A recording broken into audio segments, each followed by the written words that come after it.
Happy Friday, everyone. Hello to each of you. So good to see you and have you here. We've been expecting you, as we always do every Friday around this hour, and we do not take it for granted when you decide to spend this time with us. I want to welcome you to Intentional Conversations Vodcast, where we intersect dialogue of diversity, equity, and inclusion with leadership in business. I am Dr. Nika White, your host and founder and lead principal consultant for NWC, and we are grateful to be in community with each of you. If you're joining us right now, we're just giving it a moment or two for people to get settled into this virtual learning space. So if you wouldn't mind, please go to the chat. Let us know where you are joining the conversation from. It's always a treat for us to see the many different geographies that are represented. We have folks not only throughout the United States, but also we tend to have some visitors from outside of the country as well. And we are always so thrilled to see that. If you are joining us by Zoom, then cameras are encouraged. We love to see smiling faces, but if you're just here in auditory capacity, perhaps you're multitasking, that's completely fine. We're grateful to have your presence in any way possible. We also go live on LinkedIn. So for those of you who are joining us by LinkedIn Live, then know that you can use the comment section. We are pulling in all of those expressions and sentiments so that they can be a part of the larger community of learners that are here, a part of Intentional Conversations. And so use that comment section. We absolutely love to have a way to extend community through the chat and the comment section. I also want you to know that at NWC, we really do value disability inclusion. So as a result of that, we make intentional conversations available in closed caption. So that has been enabled for those who may find benefit in leveraging it for today. Okay, I'm just looking at the chat to see where folks are joining the conversation from today. So I hope that you all will continue to share that into our chat. While you're doing that, I want to thank and show appreciation, much gratitude to the NWC team that shows up every single week to help us bring this virtual production to the broader community so that we all can learn with and from each other. This is an important part of our week, and we don't take it for granted that you all show up to be here with us. We have a great show. And I hope that you will sit back and take some notes and really partake of all of the information that's going to be shared. Once again, welcome to Intentional Conversations Podcast.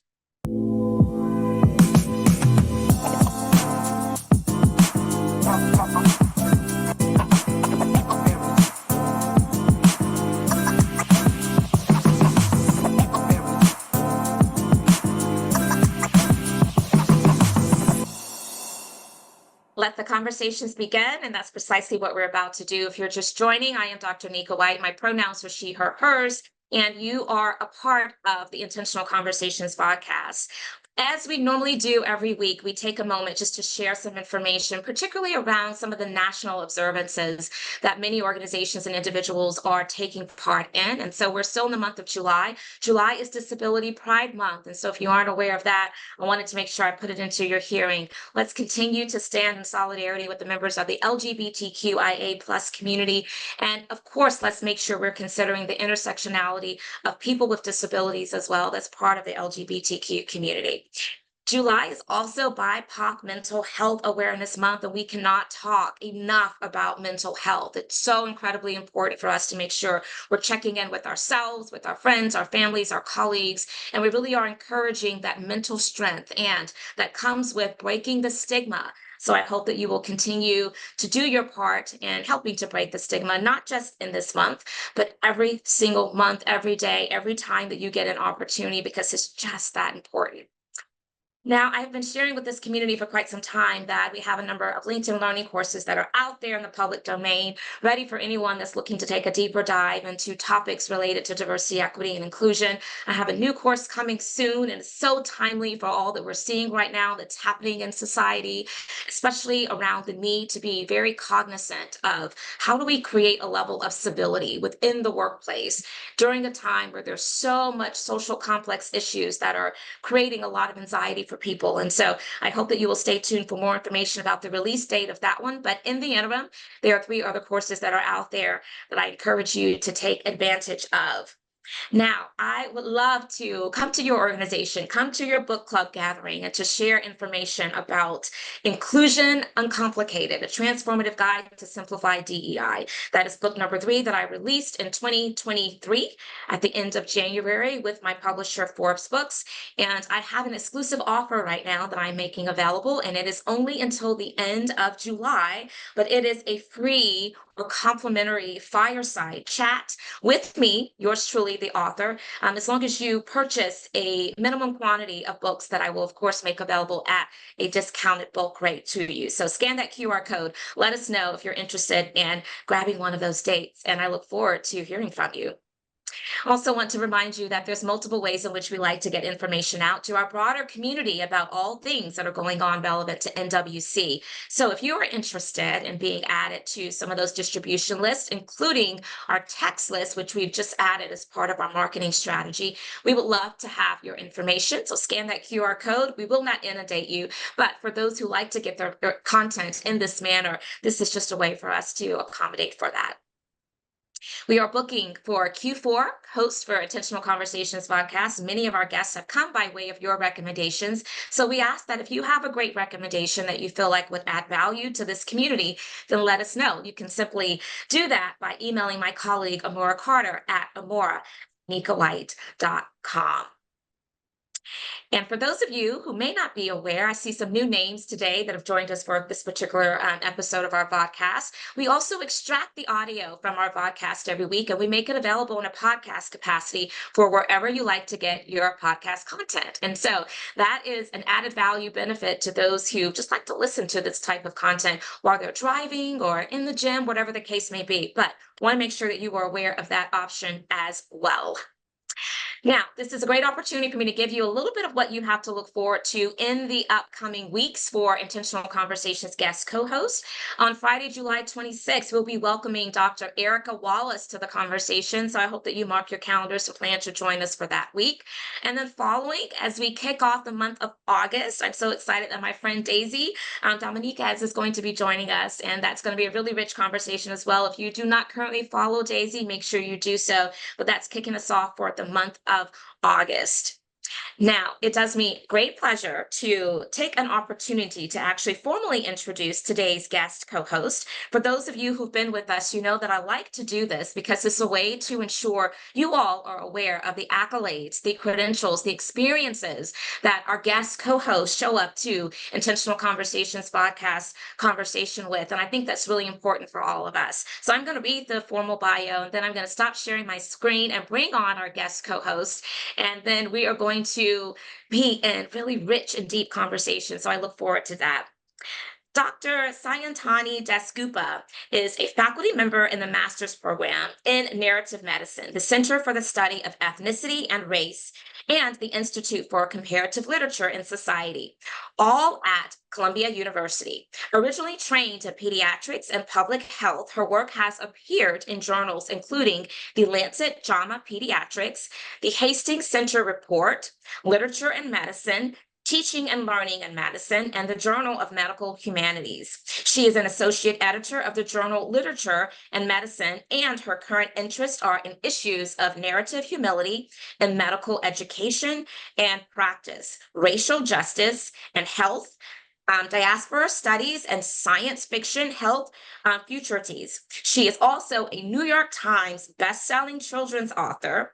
Sayantani is currently bringing her popular children's book, I practiced this, y'all. I promise I did. The Kira Mala and the Kingdom Beyond. That is the title of her first trilogy, to life with an animated adaptation for television. So do me a favor right now. Find those accolades, those emojis, those reactions, those words of affirmation, and let's place them into the chat to let Dr. DasGupta know how much we appreciate her being here with us today. I'm going to stop sharing my screen so that I can add her to the spotlight. And we have a tradition here. And that tradition is, before we release our guest co-host to share with our community, we ask that they share something with us that perhaps we would not know from reading or hearing your bio, which we just did, or from looking at your LinkedIn profile. So I'm so excited to have you here, Dr. DasGupta. Please welcome us, and thank you for being here. Oh, thank you so much for having me. This is really a delight.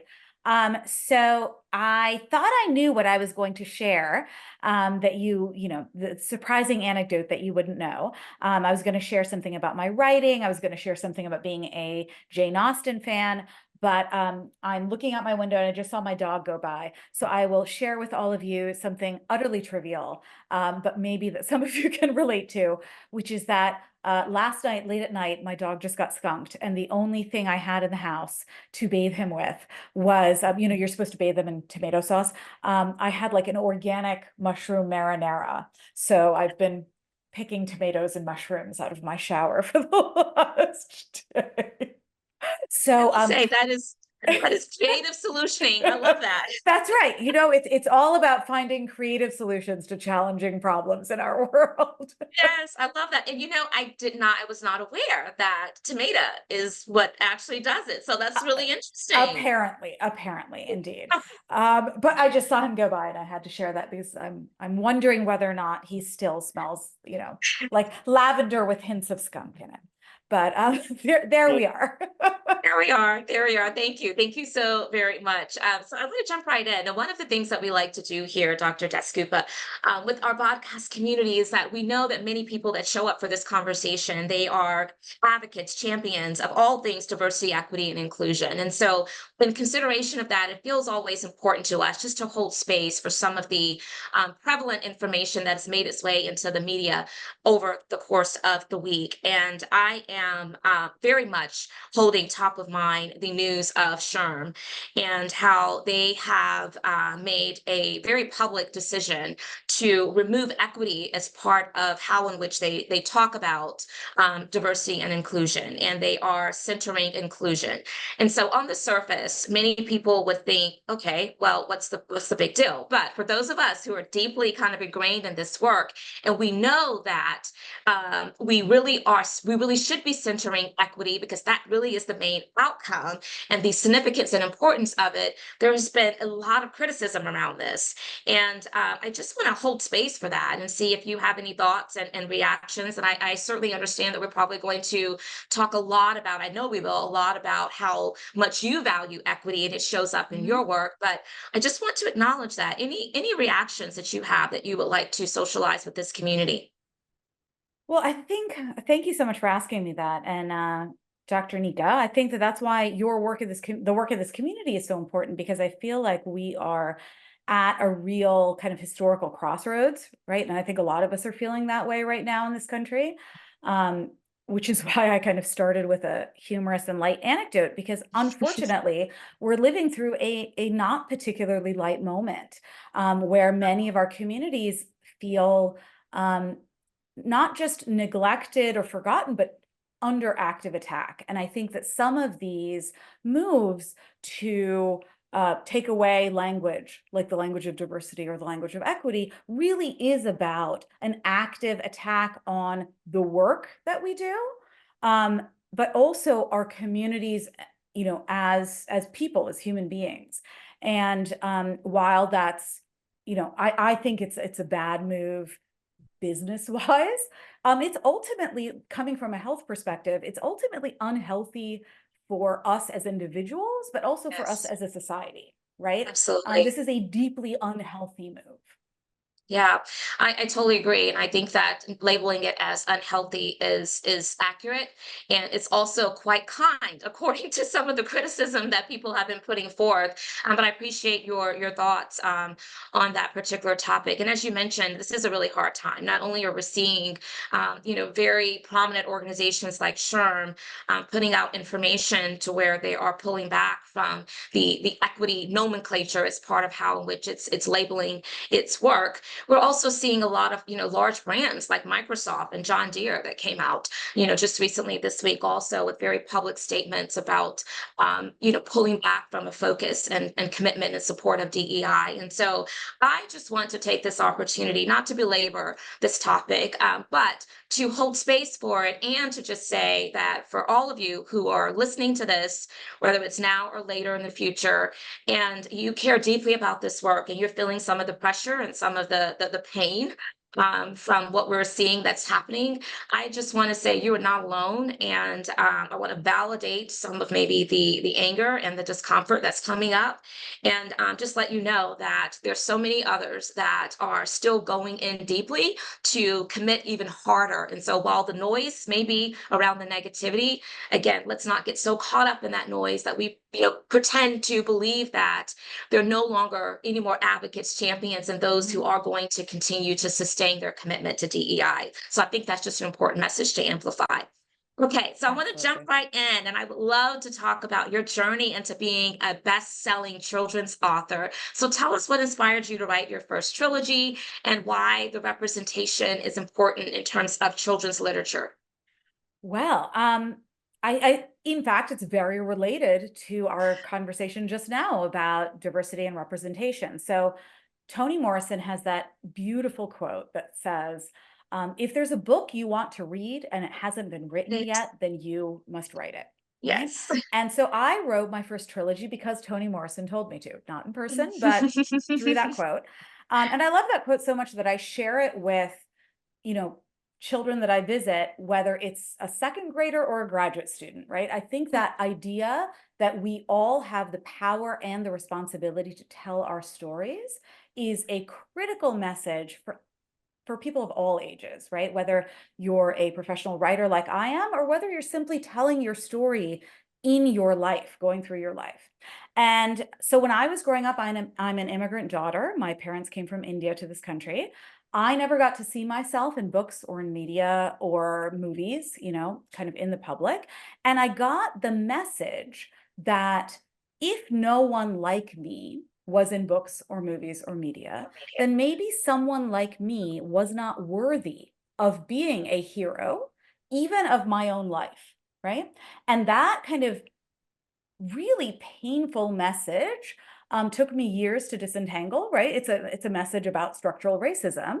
And it took me years to understand that that ugliness was not something in me, but something outside of myself. And I didn't want any of our children to move forward in life with that message.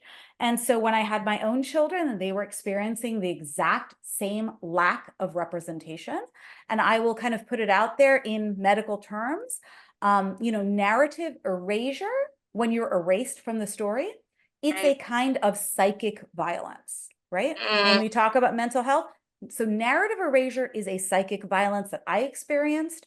And when my own children were experiencing it, I was unwilling to stand back and allow that to continue to happen. And so I ended up reaching back to my grandma's folk tales that I had heard as a child, adapting them to a kind of modern, funny adventure fantasy context, and writing my first book, which was called The Serpent's Secret. It came out from Scholastic in 2018 as a project for my family, not realizing I would get it published. And now, 12 or 13 children's books later, here I am. So it really was kind of a serendipitous second or third career, even for me. I love this. Thank you for taking us on that journey to understand what prompted you to want to be a children's book writer. And I agree with you on so many fronts. All of us have a lot of stories, right? And sometimes stories go untold. So I love that Mhm. Toni Morrison was someone who kind of inspired you to get into writing children's books. But I'm also recalling the late Dr. Maya Angelou, where she said, "There's no greater agony than bearing an untold story inside of you." So I bring that to the conversation Mm. because I too am really big on storytelling, and I find it to be a great way to connect to our, common humanity and to help people to see us, right? And I think that's critically important. And to your point, we need to see ourselves. Those of us who find ourselves as part of the underrepresented population in different spaces and environments, we need to be able to see ourselves there, because seeing ourselves there give us the ability to know that we belong there. And if we Mhm. belong there, then that confidence is going to transfer into actions that others are also going to want to try to emulate. And I think it's just critically important as we think about diversifying different spaces and places. And so I'm glad that your books are doing exactly that. Thank you. The You one thing I'll maybe add to that is, it's not are. just important for us, Dr. Nika, it's important for everyone, right? Oh, Right, absolutely. Dr. Rudine Sims Bishop, who is a professor emerita at Ohio State University, came up with the idea that stories or books certainly she was talking about children's books, are mirrors, windows, and sliding glass doors. Mm. So if they're mirrors, that's what I was talking about. That's the ability to see oneself represented positively. Yes. But windows are the ability to see someone else's life, Yes. right? Love that. Positively Yes. represented. And then the sliding glass door is when a story is so compelling that it invites you in, and you then not only see somebody else's life, but you get to enter that experience. So Oh, mirrors, windows, and sliding glass doors. I love that. Windows, mirrors, and sliding glass doors. Yes, that is so, so, so good. Thank you for sharing that. You also, I pay attention to words, and I think that words are powerful. So when you said narrative erasure, I took pause, and that is so true. And it just reminds me of language sometimes that finds its way into these conversations where I think sometimes people are well-meaning, but when they say I don't see color, it just reminds me, don't erase us, right? That's not the point here. So I love that you are helping us to see those really important points. And so I want to go back to this whole notion of how stories can heal us. Mm. So tell us a little bit more about what role narrative plays in medical education and practice. So, we human beings, and I know you believe this, we're storied creatures, right? We make Yeah. sense of ourselves and our communities and our lives through story. But those stories are particularly important. They're particularly powerful at moments of deep transition. So, illness, trauma, disability, deep personal or cultural change. We need those stories, and we need to tell new stories about ourselves when things like that happens. Um, in medicine, there has been, and not across the board, but there has been a kind of belief that although stories are a central part of healing, we Mhm. can't train for them somehow. Somehow they're just your ability to interact with stories is somehow mystical or magical, and some people have it and some people don't. And I think that that's nonsense. I think that if we can take somebody off the street and put them in PhD school for English, let's say, and teach them to closely read and analyze a Toni Morrison, a beautiful, complex Toni Morrison text, right? Beloved, let's say. We can take a healthcare worker into our training programs and teach them rigorously to interact with stories so that they can better attend to, understand, elicit, Mm. attend to, understand, and act upon the stories of the human beings on the other side of that stethoscope. So that's been kind of the work of narrative medicine, is to say the ability to attend to story is not mythical or magical. It may feel that way, but it's also trainable, right? We Yes. can, we can and must. We would never graduate somebody from medical school saying, oh, maybe they're good at pharmacology or maybe they're good at anatomy. Similarly, I don't think we can send out healthcare practitioners into this world where the heart of their job is going to be listening to stories, without completely preparing them to attend to the totality of another human being. Love that. Again, I love this creative problem solving. And I think that part of us really addressing the inequities of the world is going to require us to be pretty innovative. And so what you are describing is something that is a I would imagine maybe a relatively new phenomenon, at least one that's catching on and becoming a bit more common. And so, I believe that stories they are bridges. They help bridge the gap between a lot of the difference to where again we can focus on just the nature of a human being on the opposite side. And so I love that. So let's talk about how factors like demographics, race, Mhm. ethnicity, socioeconomic status, sexual orientation, how do all of those things shape illness experiences? Well, that I was thinking about that. What's the funny Kamala Harris quote? Like, did you just fall out of the coconut tree? No, you are right, defined by the totality of, how you, wrote it down, but now I can't find it, of course. You exist in the context of all in which you live and what came before you. And Yeah. although, that's become a meme and it's kind of funny, and people are using it on the internet, that is actually, that's the work of narrative medicine, which is acknowledging that all of our identities A, are intersectional, right? B, they're going to deeply inform the way we experience everything, particularly something like illness, trauma, Mhm. disability, change in our lives. And Mhm. that's why when I talk about physicians being equipped to listen to patients' stories, I don't just mean at an individual level. So, yes, we have to listen to the unique particularities of that individual, but we have to listen to that individual story within its social, cultural, and structural context. So, we have to listen to stories at multiple levels, right? I can listen to your story, Dr. Nika, but I cannot assume that you are out of context to your geography, your family, Mm. your Yeah. history, your culture. And it is not your job to educate me on those. It Yes. is rather the listener's job to come educated and to be on a journey of continuous education where we are continually thinking, okay, what are the histories that are informing this individual story? What are the structural inequities? What are the geographic particularities? What are the cultural nuances that are informing a particular story?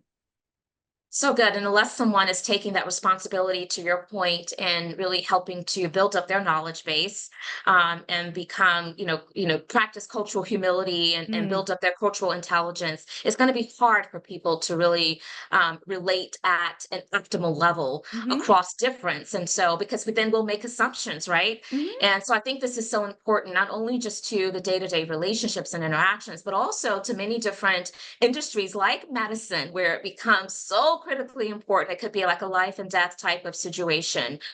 Now I'm curious, and I'm going a little bit off of script here, but I saw where Toki in our community kind of placed a comment into the chat, and I also am very keenly aware that, as it is for me, that many members of this community are also holding in mind a lot of the implications of Project 2025 and how that will mm. impact a lot of the efforts and the work related to DEI. So I just want to take a moment to bring that to the conversation as well, especially coming off of the question about all those different demographics, right? And how that certainly plays a role in illness experiences.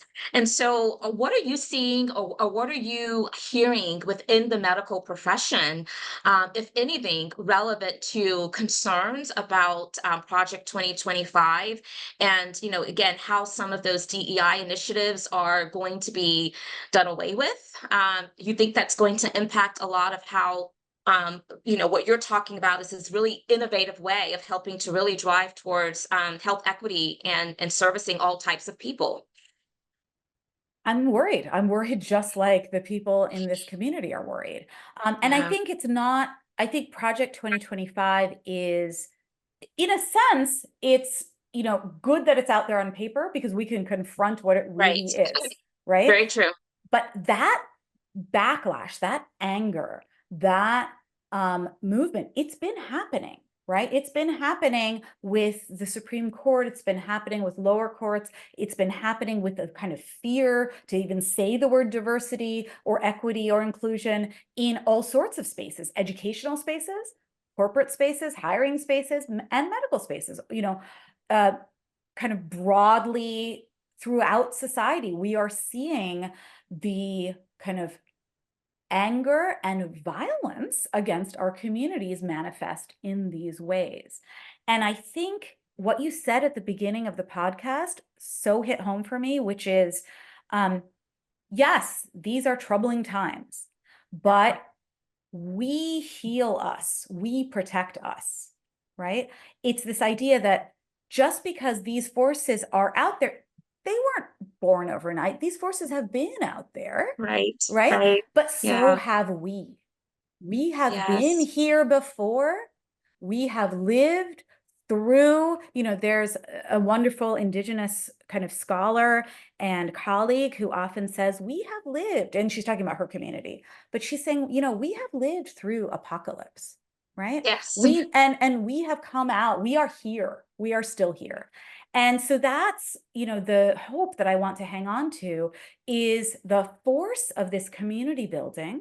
And I think the thing that I can contribute to this community is just some additional language around health. Mhm. So abolitionist scholar Ruth Wilson Gilmore talks about organized abandonment. And she Mm, talks about the ways that whether it's a government, a city government, or a state or a nation, abandons certain communities, whether it's through, job opportunities yeah, or kind of allowing, housing to kind of be inequitable or to be unhealthy, lead paint, redlining, what have you.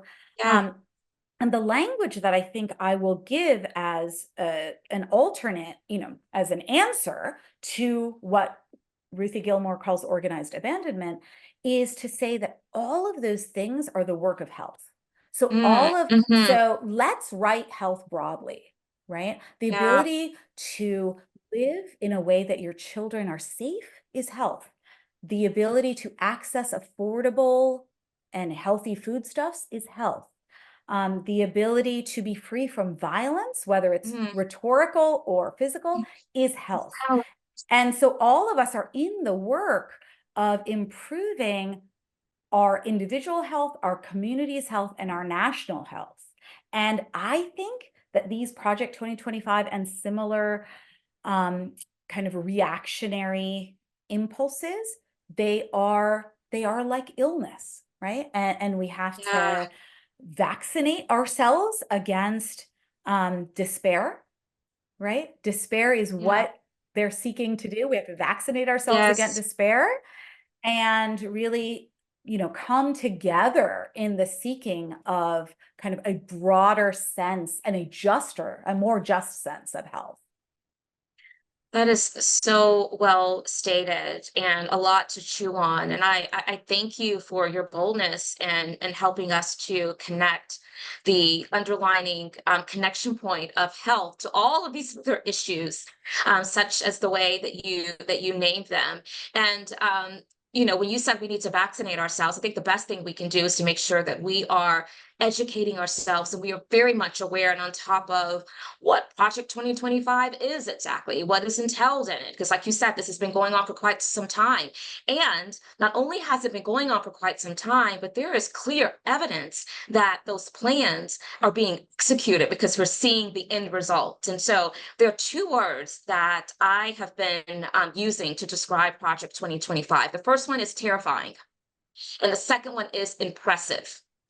And when I say impressive, I am really referring to the level of thought and strategic insight and how meticulous within all of the details the plans are.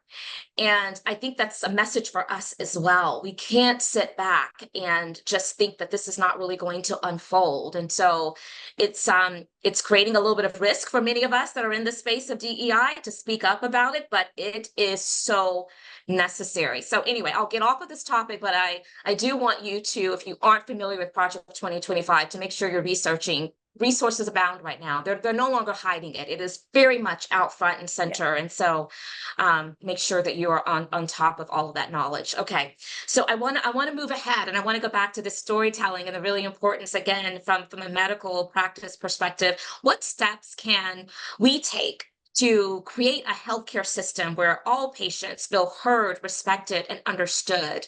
So go a little bit further into how some storytelling platforms can really amplify the output from a healthcare perspective in ensuring that all voices are again being really considered in a meaningful way. Well, the work that I'm doing in the narrative medicine program is the work on the listener side, right? It's the work of Mhm. transforming medical education and therefore the listeners, physicians, Yeah, nurses, what have you. But there's also work to be done on the person seeking healthcare side. yeah. And that work is, I think, best done in community, right? Mm, So, what I would advise folks seeking healthcare is to, you know, speak, speak often and speak loudly. mhm. Bell Hooks says silence has never brought us anything of worth, Yep. right? Silence has never brought us anything of worth. If something is Yes. wrong, if something feels wrong, even on an intuitive level, you're undoubtedly correct. It is time to seek a second opinion. And the other thing, and the reason I said in community is, um, you know, isolation is something that is extremely dangerous for all of us who are in Right. moments of illness, but particularly for those of us from historically marginalized communities. So I Yeah. would urge folks to seek community with other people who have, let's say, had your condition. Bring that community to every single encounter. So that means your best friend who's going to take Mm, notes, your family member, your advocate. Don't go alone to those encounters just so that they can help you be another set of ears, but also be another set of lips for you, right? If there's something that you yes. have not told about your story, give them permission to add that. Because often I think when we're the patient, we're so shocked, we're so vulnerable. And in those moments of vulnerability, I think is when we most need community, whether that's in a moment of illness and we're feeling Mm, individually and physically vulnerable, or yes. in a moment right now with like the Project 2025 conversation where we're feeling community wide vulnerable. I think it Mhm. is time to draw on our community strength in those moments of I vulnerability. totally agree. I totally agree. Mobilizing as a community is really the only way. No one of us can do this in a silo. We have to make sure that we are just as in sync and aligned as possible, because that is how we're going to best find our way on the other side of a lot of what we're seeing that is threatening the health of so many communities. And so thank you for that. I want to just put a note into the air for all of those who are part of our community today that we're going to be shifting momentarily, where we will invite questions and comments from all of you. So if you have something that you're percolating on that's coming up for you, some curiosities that you really want to try to solve for, then if you're part of the Zoom community, use that raised hand feature that lets us know that you're willing to be called upon. And if your camera's on, add it to the spotlight for you to directly share your commentary or questions.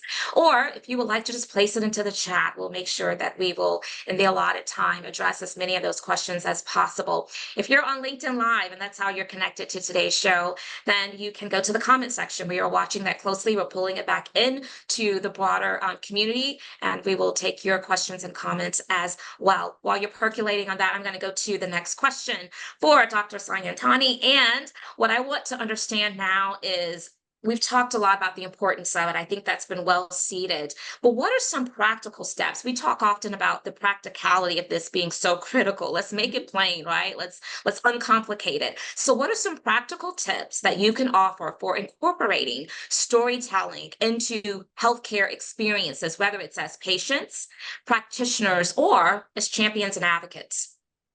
Well, I think the first is to be in community, right? And Yeah.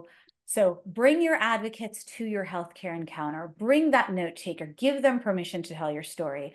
But prepare beforehand. What is the story that you want to tell? Write it down, right? Have that notebook. That's a very practical tip. Um, be well versed even in your own story, right? So do the homework, be in community. For the other side, for I think those who are going into professions of listening, be that healthcare, social work, chaplaincy, even business, what have you, any profession that requires listening, I think requires you to be on a constant journey of education. Yes. Constant journey of Yes. education. So spaces like this, community spaces, continuing education, whatever your profession provides, be on a constant journey of education, because we must approach this sort of listening, deep listening, a Yeah. listening which is attuned to healing. We must approach it from a position not of mastery, but of humility as listeners. Yes. We have to Yes. say to ourselves, every human being has elements that are unknowable. I am Mhm. never going to know everything about this human being, but what I could do is I can approach them with humility and ask them, what should I know about you? I am here to be a partner in your healthcare. What do I need Yeah. to know to better partner with you in your healthcare, right? Those are the sorts of questions that I want my students to be able to ask. Um, so to listen from a position of humility and not mastery, continue to do your homework, right? Mhm. And I think for all of us, think of health as not simply bacteria or viruses, although those are very important, Yes, yes. But also kind of a holistic sense of housing, Yes. food, safety, all of those All the things. things. Yes. Representation, right? So when Yes. I was Yes. in practice as a pediatrician, I wrote prescriptions for reading, right? As much as I wrote prescriptions for amoxicillin. Why? Because storytelling, story listening, reading of stories, um, it's good medicine, right? Stories are good Good medicine. medicine. And I can talk about the very practical things with young people, like with children. I can say, it improves literacy, it improves receptive and expressive language abilities. Mm. Those are very, well documented practical things that reading accomplishes for children. But it also heals us to see ourselves represented. It heals us Yeah. to see our communities represented. So all of those things I think are both, they're practical pieces of advice, but that have kind of a deeper philosophical rationale behind them.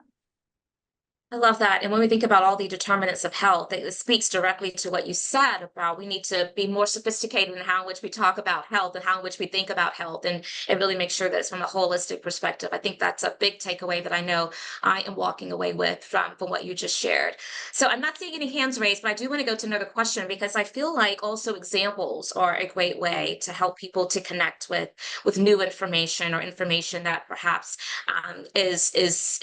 is not quite easily to understand without some examples. And so, can you share maybe an anecdote that demonstrates the effectiveness of narrative medicine in promoting diversity, equity, and inclusion? You've touched on some of that, but I want to give you a chance to kind of expound a bit more.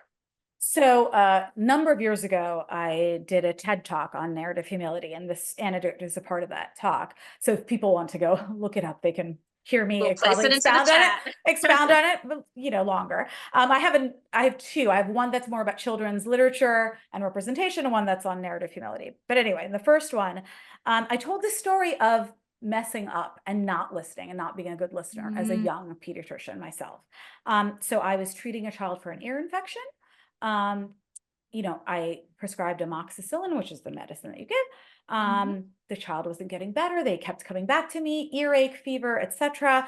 I was increasing the medication dosage, changing the medication, thinking it was a resistant bacteria, until one day I stopped writing on my prescription pad or, in my computer, and I sat on my hands and I turned to this mother who had now been to see me 2 or 3 times, right? And I said, "Can you, ma'am, just show me how you're giving this medicine?" And, what she showed me really demonstrated to me how poorly I had been communicating.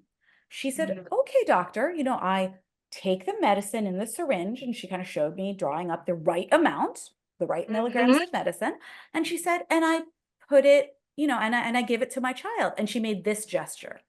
Yeah. Ear infections are not treated, or certainly not middle ear infections, are not treated with local medicine. They're treated with oral medicine. And so I realized that she had Oh, been giving the amoxicillin to the ear and not to the mouth. And that ooh, was not her fault. It was a right. logical, right?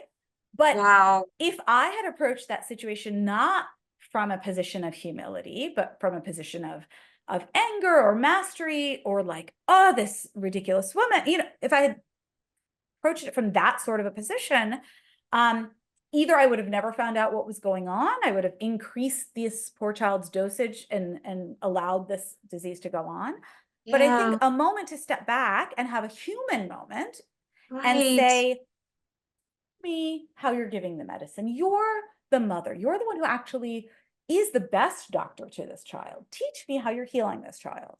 Um, and to then be open to seeing what's happening, and then be open to seeing one's own mistakes and correcting them. Right. I think that is really the heart of narrative medicine. We do many things. We talk about training people to attend to stories. We talk about nuance in stories. We talk about metaphor. We talk about different kinds of theories that people can use. But I think the simplest and kind of most pure example is the one where you say, "I too am human and I too make Mhm. mistakes."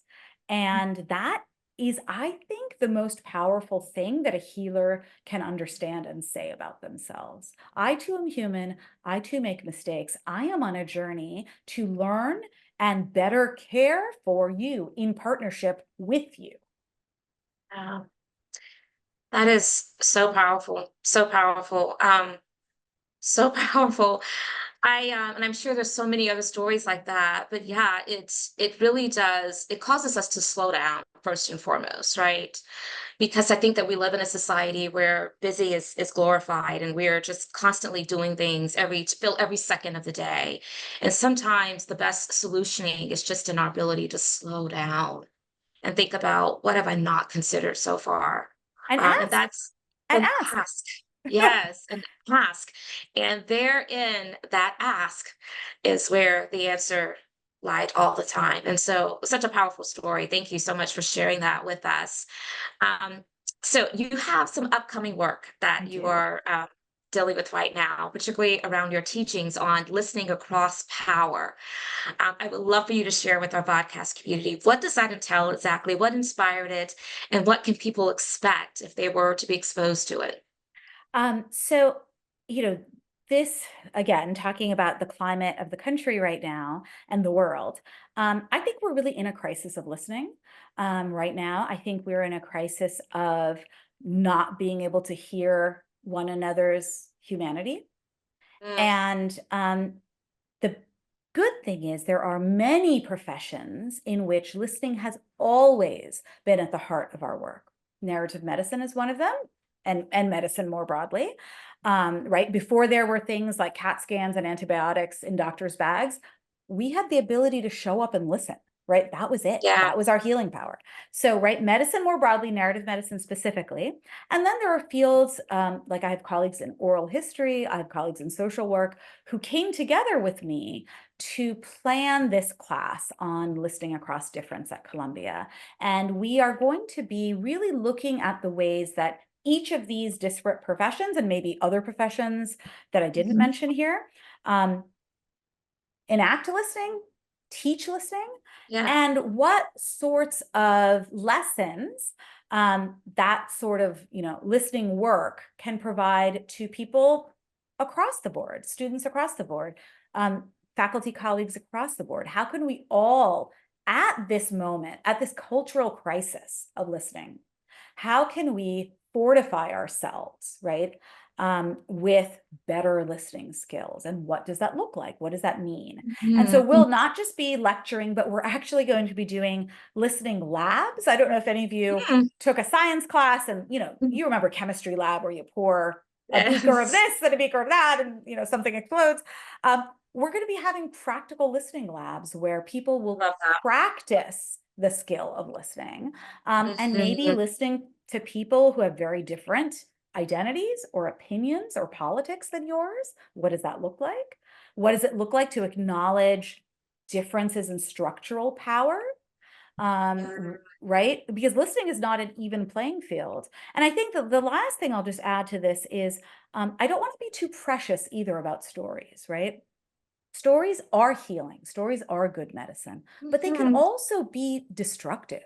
They can also be Mm, violent. They can be used against communities, right? it's Um, true. right? A story that, oh, an immigrant community is infecting or is taking jobs or is sneaking in or is committing crimes. That's a really powerful, poignant story. It's a story of violence. It's a Right. story usually based on lies, but it's still a very poignant story. So I think that the other thing we would like to do in this class is really equip our students to be critical listeners of stories, right? Is to be Yeah. able to say, where is the story coming from? What's its agenda? Who's telling it? It's not always clear in the media, for instance. Who's telling this story? Why? What do they want from it? Who are they telling it to? So I would like to not just equip people to be better story listeners, but more critical story listeners. That is so good. How prevalent, I'm curious about, is this a phenomenon that's finding its way into all kind of medical, practices and schools, or is this kind of a cutting edge thing that Columbia University is really kind of owning right now and taking leadership around? I mean, I Because would as say I'm both. listening to you, okay, because as I'm listening to you, I'm thinking this feels very imperative, like it needs to be embedded across, all of the training and the learning that happens across, healthcare medical professionals. And so, yeah, share with us how prevalent is Yeah, this? yeah. I mean, I undoubtedly look. and I wouldn't be doing this work if I didn't deeply believe in it, right? So I am very passionate about this work. Yes. So that is where, all of this is coming from. I am very passionate about this work. I really believe that the work of narrative Yeah, medicine can create a more just practice of I do health in too. this country. I do. Yeah. So Columbia is kind of the innovative place where narrative medicine in that formulation was born. We were the first master's program in the country of narrative medicine. So we continue to be kind of at the cutting edge of this field. That said, however, there are so many kind of sister institutions across the country and across the world who are doing this work. They may be calling it narrative medicine. They may be calling it Mhm. health humanities. They may be calling it medical humanities. But See. it's interrelated work. It really is interrelated work. So although we are at the cutting edge in some ways, we are also in wonderful, deep community with other institutions doing this work. No, I'm so glad to hear that because I think it's critically important and something that you shared a moment ago, which I had not yet thought about throughout the hour of the conversation we've been having so far. I've been thinking about storytelling as being so powerful and all of the positives, but you did bring to the fact that yes, stories also, stories and information that are shared through those personal narratives. Certainly, they have found their ways into the wrong people's hands and mouths to where it's been weaponized and used Mhm. against them. And I think that's also a very important point that you raised that we need to be aware of. So, what are some of those strategies, just like for the layperson? Maybe we're not professionals in the medical field, but we know that just stories in general help to drive that connection among humanity. So, what are some strategies maybe that you could just share with this community that helps us to be more critical listeners and help us to really lean into what we need to be keeping top of mind to kind of I don't want to say evaluate those stories, but think about them critically to not just receive that because the story was delivered the way it was from one person, that is so across the board. Right, exactly. I mean, I think that we're all doing this work. We might call it media literacy, Yeah, in one context, we might call it, critical listening of stories in my context. But I think some of the things that I mentioned before, when you hear a story, whether it's in the media or on social media or interpersonally, think who's telling this story, why, yeah, for what agenda, who's paying for whatever it is, yeah. this website, this podcast, whatever it is, right? Who's benefiting from it, who's being Mhm. harmed by it, right? Yeah, What other agendas that may not be as obvious is this story supporting, right? So to mhm. really kind of listen critically for those untold or maybe whispered like addendums to those stories, Right. right? Because those are often doing a lot of dangerous work. And I think that, you know, again, we're in such a moment where stories are being weaponized against Yeah, folks. False stories, inflated stories, really, exaggerated stories, violent stories. That I think it really behooves those of us who want to use stories for greater justice right. to be better story listeners and to listen. And I said this earlier in our conversation, Dr. Nika, to listen for, yes, that individual story, but also listen to the structural context. What's the Yeah, history behind what they're talking? Oh, there's yeah, been a history of demonizing immigrants. Oh, okay, right. This isn't the first time it's happening. Right. I often tell my students that, the precursor to something terrible like genocide is often a really compelling story that suddenly mhm. transforms one's neighbor or one's teacher or one's, grocer into a cockroach or a rat or an infestor. And that's dangerous. That's dangerous. Those Yeah, are stories that are invoking violence. So I really feel like we've got to both use and interact with stories in critical ways so that we can use stories to kind of bend the arc towards justice, right? yeah. bend the arc towards justice. Absolutely. I often say that when someone shares their story, it's a gift because there's a lot of vulnerability often in Mhm. sharing stories, right? And so I think that the more we can do it and practice it, we're going to break the stigma of, feeling ashamed of our stories and, feeling like our stories are not worthy of even telling because they are. And you've proven that today with all of the data that you've shared with us. So I'm curious about what type of digital tools Mm. that may be available for, maybe there are some storytelling platforms that kind of help to amplify diverse voices in healthcare. Are there any digital tools that you are leveraging or recommending? Well, there's many digital tools, and so we all know that digital media is a two-edged sword, right? It can be terrible and wonderful at the same time, but I'm going to lean into the wonderful right now and vaccinate with hope, and talk about. There's a podcast called Docs with Disabilities, really Mhm, looking mhm. at, you mentioned kind of disability awareness, looking at the fact that we are all wounded on all the sides of the stethoscope. We all have bodies. Yeah. And there are many, many physicians with disabilities who have that embodied experience, and who are doing wonderful healing work, but may not be able to kind of disclose their own, embodied vulnerabilities in their workplaces. So trying to make the medical workplace more open to people of all sorts of bodies and abilities. So Docs with Disabilities is a really interesting space. There is, what is that called? I'm having a little midlife moment where it was just on the tip of my tongue, but let me just look. Here we go. What's her podcast called? It is called, Emily Silverman has a wonderful podcast that she works on, that is called, oh gosh, what is that podcast called? It will occur to me in a moment. Yeah, But what's the name? Probably my team could probably source it. What's the oh, name person? Yeah. let's see if I can look it up quickly. Is it the Um, Nocturnist? it One of is my the colleagues. Okay. Nocturnist. Wonderful. See, being My in team is my community team is is really good in important. the moment. Being in community. This is what I often say to my students. I'm like, I'm having a midlife moment. Look it up for me quickly. I got you covered. Right? Right. You got to get my back, my students. The Nocturnist podcast is an Okay. amazing podcast. And then, Okay. more and more, I find that there's health advocacy podcasts also from the patient side, of people kind of finding community, telling stories with one another, to kind of learn from one another. And I think those are really beautiful spaces as well. No, that's awesome. And we've shared a couple of those resources that have been socialized in this conversation into the chat. So I hope that you all will take a look at that. So we're winding out of time, but this has been so enlightening. I don't know if we've had a guest on that has, in fact, I'm pretty sure we have not in our 4.5 years that have talked about narrative medicine and Mm. really how it is changing the landscape of how we're thinking about justice and healing of all communities by leveraging that practice.